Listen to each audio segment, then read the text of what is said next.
जय श्री कृष्ण। राधे राधे दोस्तों, स्वागत है आपका अपने चैनल पर। आज हम लेकर आए हैं आपके लिए आंवला नवमी की कथा।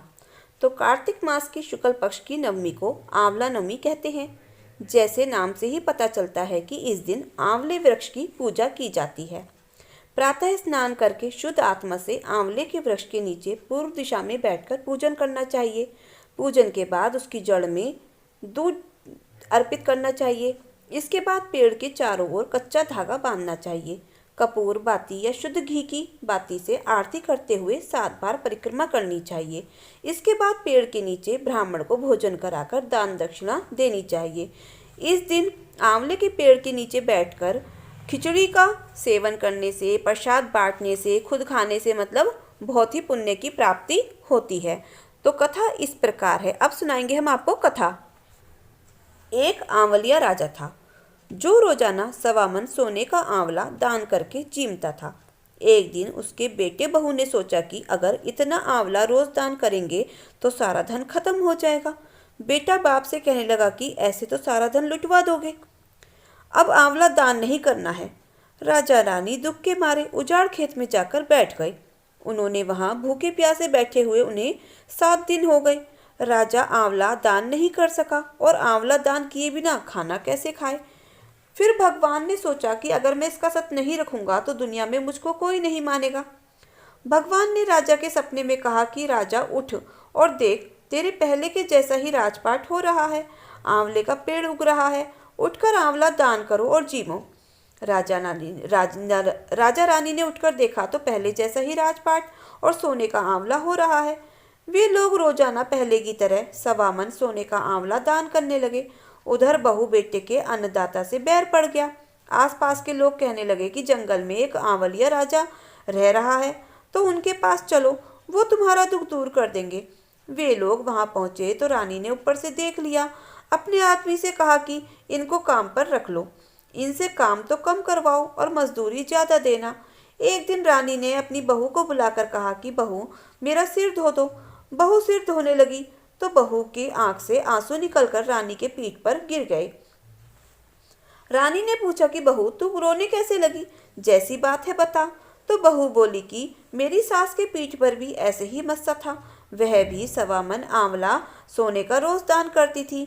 हमने उन्हें आंवला दान नहीं करने दिया और घर से निकाल दिया। फिर सास बोली कि हम ही तुम्हारे सास ससुर हैं, तुमने तो हमें निकाल दिया था, लेकिन भगवान ने हमारा सत रखा। तो हे भगवान, जैसे राजा रानी का सत रखा वैसा सबका रखना। कहते सुनते हुंकारा भरते का अपने सारे परिवार का रखना। तो प्रेम से बोलो विष्णु भगवान की जय हो, कार्तिक भगवान की जय हो। अब हम सुनाएंगे आपको चुटक बिनार की कथा। एक गांव था जिसमें एक सेठ जी अपने परिवार के साथ रहा करते थे। सेठ जी का बहुत ही बड़ा कारोबार था। सेठ जी गणेश जी की पूजा में पूरा ही विश्वास रखते थे। बड़े ही श्रद्धा भाव से गणेश जी की पूजा किया करते थे, जिसके कारण सेठ जी के घर में अन्न धन की कोई भी कमी नहीं थी। वह सदैव भरे रहते थे। उनके जीवन में कभी भी किसी प्रकार की कोई कठिनाई नहीं आती थी। नित्य प्रतिदिन नियम अनुसार वो रोजाना नदी पर स्नान करने जाते और आकर गणेश जी की पूजा करते, फिर उन्हें भोग लगाते, उसके बाद ही स्वयं भोजन करते। लेकिन यह बात सेठानी को बिल्कुल भी अच्छी नहीं लगती थी, क्योंकि वह धार्मिक नहीं थी, ना ही ईश्वर में विश्वास रखती थी।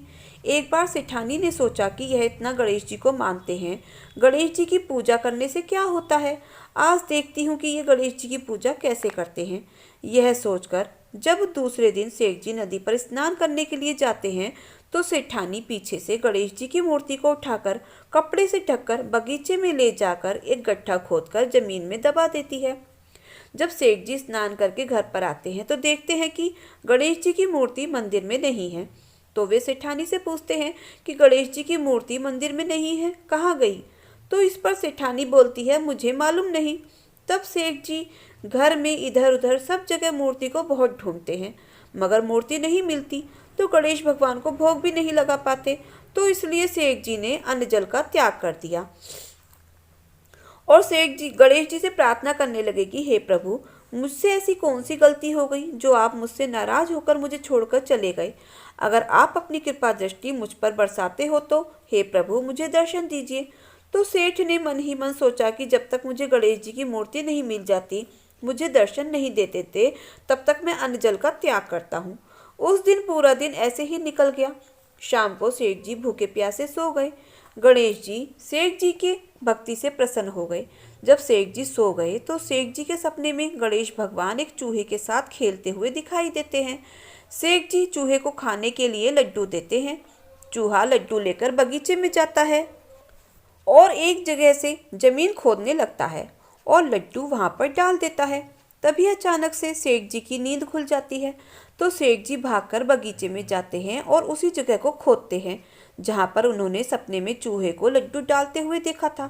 तो थोड़ी देर जमीन खोदने पर कपड़े में लपेटे हुए गणेश जी की मूर्ति उन्हें मिल जाती है।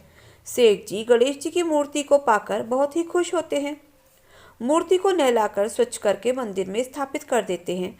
तो यह देखकर सेठानी तो बहुत ही आश्चर्य में पड़ जाती है कि सेठ जी को यह मूर्ति कहाँ से मिली।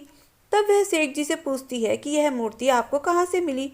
सेठ जी ने सपने वाला सारा वृतांत सेठानी को सुना दिया। तो यह बात जानकर सेठानी जी को बहुत ही आश्चर्य हुआ। सेठानी जी के मन में श्रद्धा और विश्वास जाग गया और मन ही मन गणेश भगवान का स्मरण करते हुए उनकी सच्ची भक्त बन गई और सेठ जी को सारी सच्चाई बता दी और कहा, मुझसे बहुत बड़ा अपराध हो गया था। अब से हम दोनों पति पत्नी प्रेम सहित गणेश भगवान की पूजा आराधना किया करेंगे। उनकी पूजा में कभी कोई कमी नहीं आने देंगे। यह सुनकर सेठ जी बहुत ही प्रसन्न हुए और दोनों पति पत्नी गणेश जी को प्रणाम करते हुए बोले, गणेश गजानन की जय हो। हे गणेश भगवान, जैसी कृपा आपने सेठ और सेठानी पर करी वैसे ही हम सब पर भी अपनी कृपा बनाए रखना। कहानी कहने वाले पर, कहानी सुनने वाले पर सभी की सारी मनोकामनाएं पूर्ण करना।